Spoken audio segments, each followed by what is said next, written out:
Magandang araw pong muli mga kababayan, Luzon, Visayas, Mindanao at sa ating mga kababayan na nanariyan po sa Ibayong Dagat. Magandang araw po sa inyong lahat. Ito pong muli ang inyong lingkod, si Kuya Mamo, at muli po nagbabalik dito po sa aking YouTube channel upang magbigay ng reaksyon dito po sa mga balitang nagaganap pa lamang, kanina lamang. At ito po ay bibigyan natin ng reaksyon, bibigyan natin ng paliwanag kung ito pa ay maaaring magkatotoo o may katotohanan itong balitang ito, saan ito nanggaling at ano nga ba ang halaga ng balitang ito dito po sa impeachment complaint against Sara Duterte. So ito mga kababayan ang ating pag-uusapan ngayon at bibigyan po natin ng reaksyon.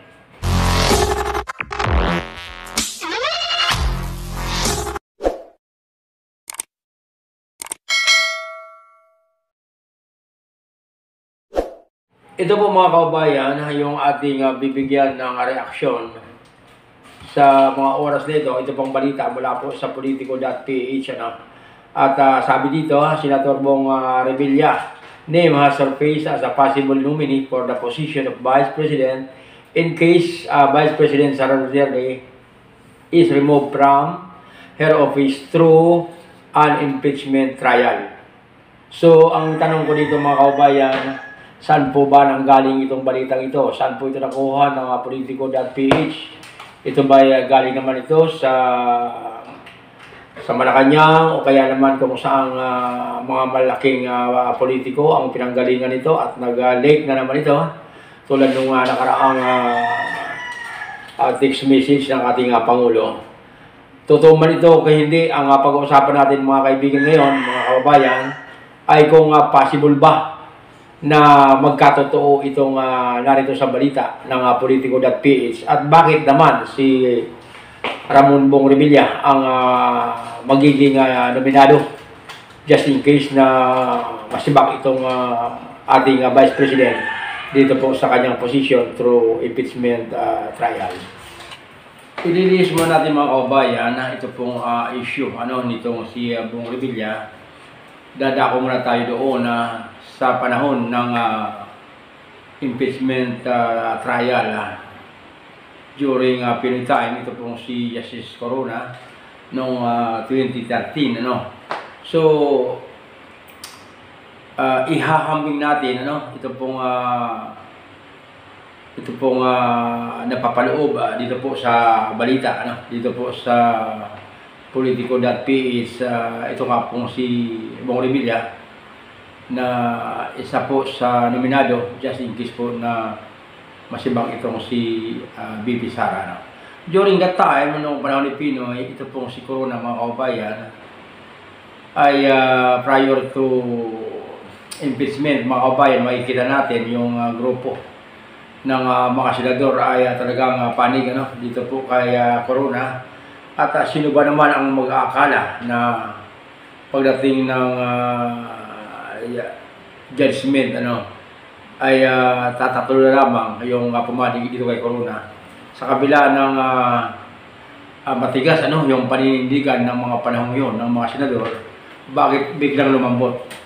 At itutuloy ko na po mga kababayan kung ano po yung aking gustong tukuyin dito dahil ayon po dito kay Senador Jinggoy Estrada at ito pong si Bong Revilla noong panahon ni Pinoy ay sinuhula sila di umano ng bawat isa ay mayroong 50 milyones at butuhan lamang na itong si Corona ay ma-impeach. Kaya naman itong mga kababayan noong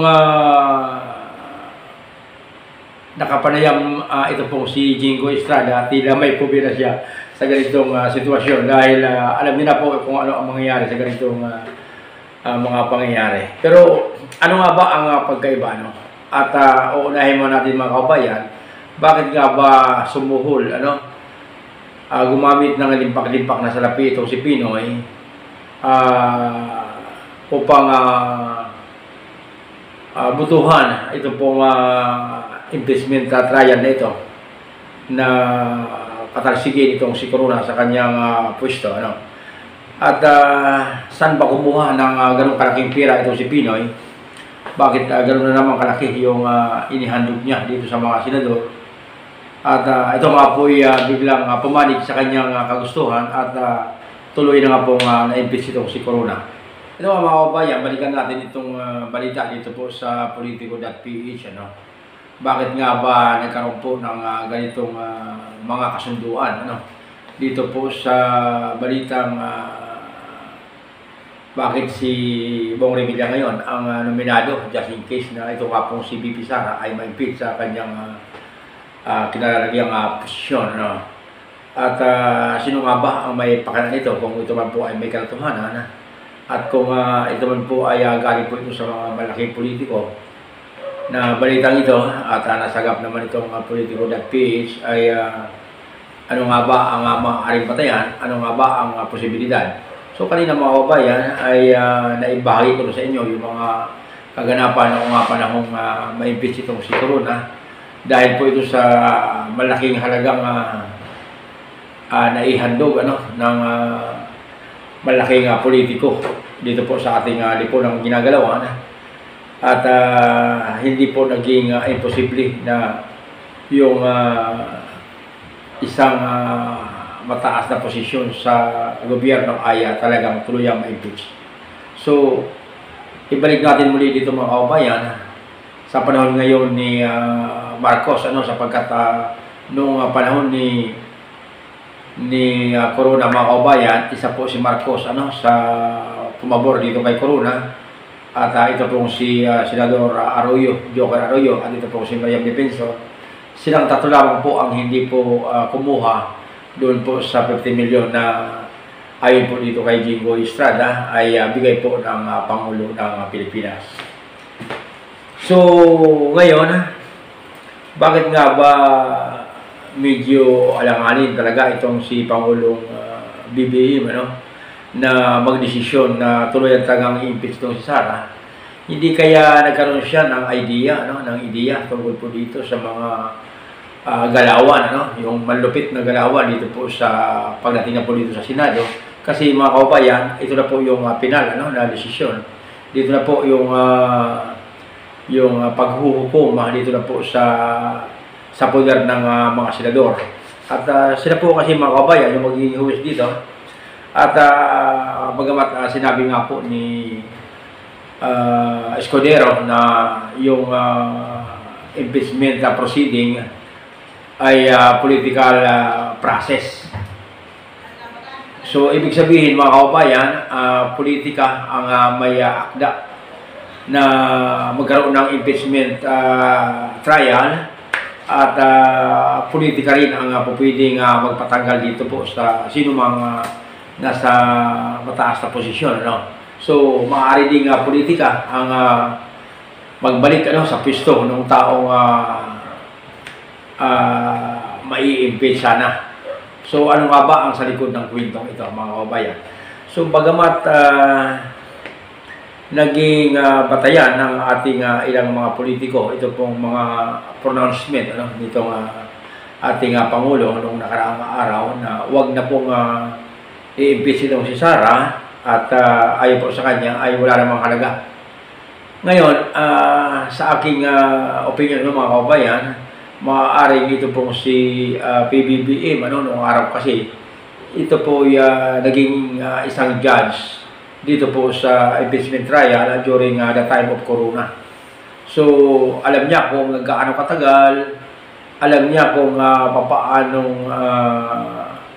papaano ang galawan dahil alam ni PBBM na gagamit talaga ng malaking halaga kung gusto talaga ma-impeach itong taong dapat ma-impeach. Pero ang tanong mga kababayan, kaya po ba ni PBBM yung ginawa ni Pinoy noong araw? At kung sakali man na talagang merong hidden agenda, merong plano na talagang tuluyang ang impeach itong si Sara, ay makikita natin ito pag sa patuloy po na pag-usada nito pong impeachment trial na ito.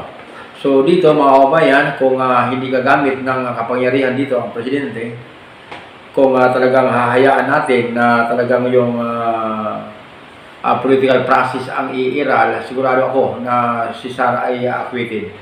sapagkat marami pa ring pabor kay Sara dito po sa mga senador ngayon, at siguradong akong kailangan din ng mga senador na ito ang tulong ni Sara Duterte itong darating pong eleksyon.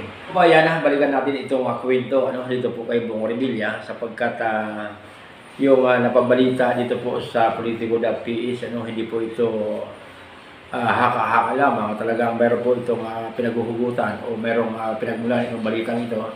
Kung sakali man po mga kabayan na ito po ay totoo, ito pong pagiging nominado itong si Bong Revilla, just in case nga po na may itong si Sara, ay talagang mayroong malaking politiko ang nagkaplano na talagang magkakaroon naman dito ng matinding suhulan. Subalit, sino nga ba ang tao yun na maaaring sumuhol upang maimpit itong si Sara Duterte? At ano nga ba ang magiging galawan nito? Kung hindi man po si PBBM ang maaaring gumalaw dito, sino ba ang maaaring kumilos upang tuloy na nga pong maimpit itong si Sara? At kapag naimpit ito pong si Bong Revilla ay maaaring papabor ito dito po sa impeachment nito pong si VP Sara upang makamit niya talaga yung pagiging Vice President na siya ng mga tagang pinagkasunduan ng grupong may pakana, kung totoo nga po ito. So ito po ay opinion ko lamang mga kabayan, at kung kayo po ay may sariling opinion, please comment down below. Dahil tayo po ang gobyerno, tayo po ang pamahalaan, tayo po ang apektado nito. At kailangan nating kumilos at huwag nating pababayang umiral yung kasamaan dito sa ating lipunan. Ito po mula ang yunin ko si Kuya Mamo, at nagsasabing sana po ay maayos po yung problema ito ng ating sambayanan.